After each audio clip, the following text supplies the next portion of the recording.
Today we're going to be installing the American Carcraft Light Up Radiator Shroud on a 2024 Camaro ZL1. This is the ZL1, and that's the carbon fiber radiator shroud. So the first things our instructions tells us is to remove 4 factory bolts. 2 of them are a 10mm socket, and the front 2 that will be taken out are a T30 torque bit. So this is the T30 torque bit bolt that you take out, and this is the 10mm that you take out. You repeat the same procedure on the other side. That's the T30, that's the 10mm. The next step in the instructions is to replace those bolts that we just removed with the bolts included in the kit. So you'll notice these bolts are longer than these bolts. You're supposed to use the long ones with the washer for where it goes into the radiator support right here. The other bolts go into right here, the shorter ones. So when installing the front 2 bolts, I noticed I have a gap. It does not want to go past that area. It's very tight. And the same would be true on this side. So I have put the 4 bolts in from the kit. They ask you to replace the stock factory bolts in.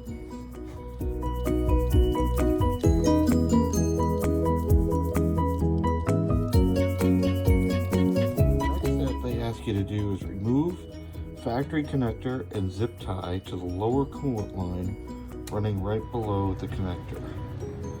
So here is the connector, and I don't have a zip tie there.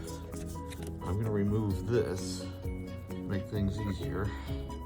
You can see I've removed this from here. I just kind of gently pried it with the screwdriver. Now it's flapping around, it's not in the way anymore.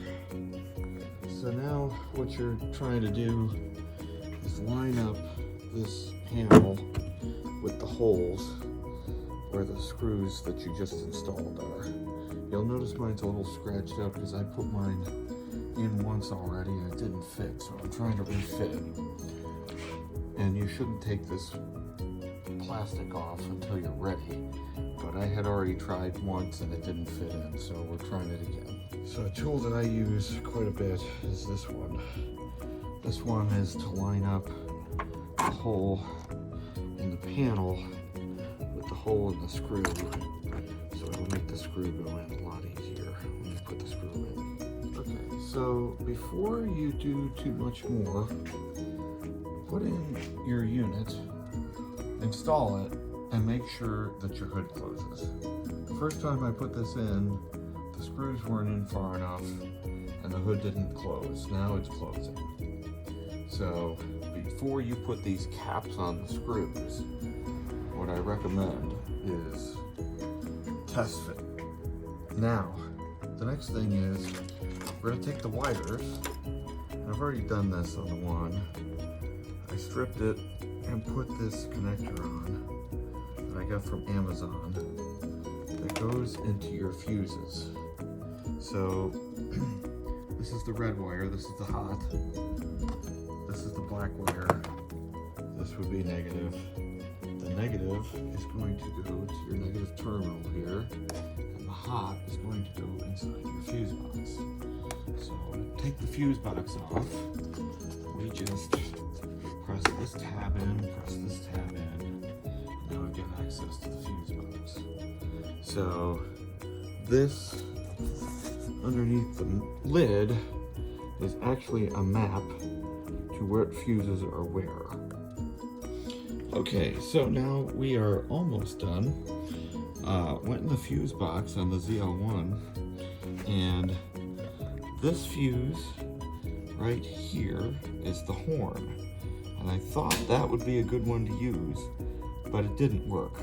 The one right next to it is the one to use. It's a 10 amp fuse, and it's identified on the fuse box as F35 10 amp AHL. So when you plug in the wire, and by the way, I hooked up the negative to the negative, and if you push the wire in now, you will see that this lights up. It's probably kind of hard to see, but it's actually lit up. If I unplug it, it's down. You can see it light up. So now the only thing left to do, we need to put in a switch, because if we don't put in a switch, it will be a constant drain on the battery. So we will put in a switch. So I bought these from Amazon, and it is a switch, but they also have a remote. So I'm going to install this on the wiring so that it works remotely. And notice here, this is a 10 amp switch, which is perfect because that circuit that we are going to be tapping into is 10 amps. So what we need to do is hook up the power and the ground to this switch. So if you look at this switch, it's got 4 wires, 2 positive, 2 negative. So the way this is set up is the input is the 2 wires on the left, and the output are the 2 wires on the right. So we're going to hook this up. So we just cut a piece of wire that was extra from the panel itself. We're going to use this as our input negative. This is going to attach the negative terminal.